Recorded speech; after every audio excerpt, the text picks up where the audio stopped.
फिर से एक बार भोजपुरी मस्त न्यूज में आप सभी का स्वागत करता हूं। आप सभी को बता दूं, भोजपुरी संबंधित सारा चीज़ इस चैनल पे आप सभी को देखने और सुनने को मिलता है। तो फटाफट चैनल को सब्सक्राइब कर लीजिए, कमेंट करके जरूर बताइएगा हमारा अपडेट आप सभी को कैसा लगता है। चलिए चलते हैं अपडेट की तरफ। आप सभी को बता दूं, दबंग सुपरस्टार खेसारी लाल जी का कोको कोला बोल बम सॉन्ग आ गया है। तो अभी तक आप नहीं देखे हैं तो जाइए देख लीजिएगा। नायक फिल्म पर लॉन्च हो गया है, 1 घंटे पहले ही लॉन्च हुआ है। 1 घंटे में 1 लाख व्यू क्रॉस कर चुका है। तो आप लोग जाइए, अपना प्यार दुलार आशीर्वाद बरसाइए। आप सभी को बता दूं, इस चैनल पे आप सभी को भोजपुरी से संबंधित सारा चीज़ बताया जाता है। तो चैनल पर नए हैं तो चैनल को सब्सक्राइब कर लीजिए और आप लोग मेरा पूरा वीडियो देखिए, पूरा वॉच कीजिए, तभी आप सभी को सारा चीज़ समझ में आएगा।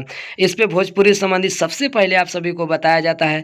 जो आने वाला रहता है, जो आने वाला नहीं रहता है, वो भी आप सभी को बताया जाता है।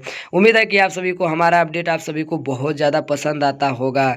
बोल बम कोको कोला दबंग सुपरस्टार खेसारी लाल जी का, जिनको गाए हैं दबंग सुपरस्टार खेसारी लाल जी और शिल्पी राज। मेन लीड में है रानी अख्तर जी और खेसारी लाल जी। तो बस आप लोग ऐसे ही ज़्यादा से ज़्यादा प्यार दुलार आशीर्वाद बरसाते रहिए। इस पे आप सभी को भोजपुरी से संबंधित सारा चीज़ बताया जाता है। हर घंटे हर मिनट आप सभी को कोई ना कोई अपडेट दिखाया जाता है। मैं आर्यन अजूबा, आप देख रहे थे भोजपुरी मस्त न्यूज़। आप लोग स्वस्थ रहिए, मस्त रहिए, जहाँ भी रहिए अपने काम में व्यस्त रहिए।